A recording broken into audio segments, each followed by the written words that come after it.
वास मिला, शरणागति मिली, परंतु निरंतर प्रयास करने के बाद भी शास्त्रों के अनुसार कहे गए 5 महापाप मांस, मदिरा, द्रुत क्रीड़ा, व्यभिचार इत्यादि शरीर से जानकर हुए। इन्हें आपके समक्ष कबूल करके आपसे प्रार्थना है कि कोई प्रायश्चित बताएं महाराज जी, दंड दें। नहीं, हमारी प्रार्थना है कि सबसे बड़ा प्रायश्चित होता है अवलो नशानी अब ना नशे हो। पहला प्रायश्चित स्वीकार करो तो आगे के प्रायश्चित हम बताएं तुम्हें। पहला स्वीकार करो अवलो नशानी अब ना नशे हो।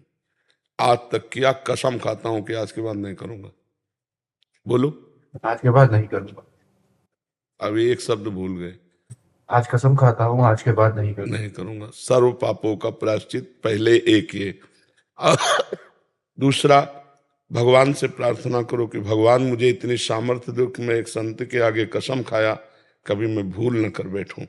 तीसरा, नाम जप करो। और चौथा, वृंदावन की परिक्रमा दो, दंडवती। एक परिक्रमा दंडवती दे दो, ठीक हो जाए। ठीक है महाराज जी, दंडवती परिक्रमा आपने बताई है, अगर वो एक ही दिन में करनी है या नहीं? एक दिन में तो हो ही नहीं सकती ना, वो क्रम बाय क्रम होती है। जितना 2-3 दिन आराम आराम से लगाइए और जितने में लगाइए तो उसको फिर आगे मत क्रॉस कीजिए। पीछे जा सकते हैं आप, आगे नहीं जा सकते। राइट में इष्ट देव है इसलिए थूक नहीं सकते, लघु शंका नहीं कर सकते। बाएं मार्ग में, लेफ्ट में ही कीजिए।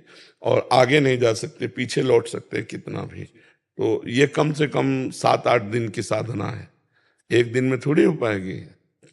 13-14 किलोमीटर है, मतलब 1500 दंड बैठक जो मारता है तो हम मान सकते हैं कि 2-4-6 किलोमीटर पहले पहले चल सकता, नहीं हाथ पैर धर जाएंगे आपके।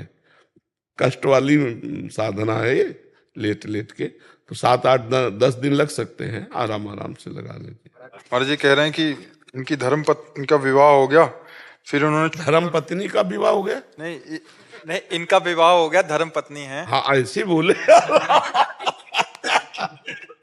बट महाराज जी इनका दूसरा हो गया, वो आ गया। इन्होंने छुपकर बांडीर वन में दूसरा कर लिया। नहीं, गलत है, ये गलत है। हर चीज को प्रायश्चित नहीं किए जाते, कुछ दंडनीय अपराध होते हैं। ऐसा कैसे? किसी को पाणी ग्रहण किया फिर दूसरी स्त्री से क्यों आप लगाव किए? 7-8 साल पहले प्रेम प्रसंग हो गया था जिसने। तो आपने अपनी पत्नी को बताया पाणी ग्रहण करते समय कि मैं तुम्हें जब स्वीकार कर रहा हूं तो मेरी स्वीकृत एक लड़की है? तो फिर अपराध क्यों, दूसरे के साथ खिलवाड़ क्यों कर रहे हो? इसके लिए कोई प्रायश्चित नहीं, इसके लिए जलना होगा, इसका दंड भोगना होगा।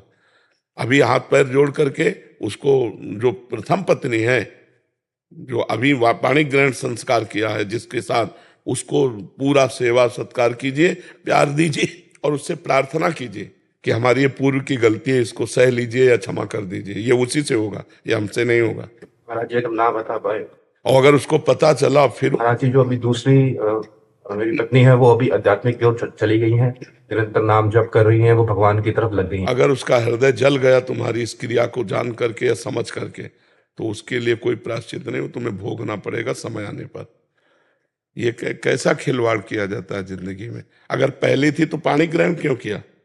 क्यों किया? उसको स्पष्ट कह देती कि प्लीज मैं आपसे कुछ बात करना चाहता हूँ, मेरा प्रेम प्रसंग है, मैं आपको धोखे में नहीं डालूंगा, अब आपको करना है तो कर लीजिए।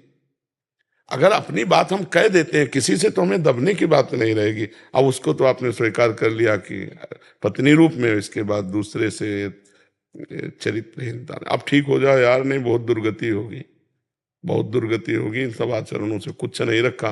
वीडियो अच्छी लगी हो तो हमारे चैनल को लाइक, शेयर एंड सब्सक्राइब जरूर करें। धन्यवाद।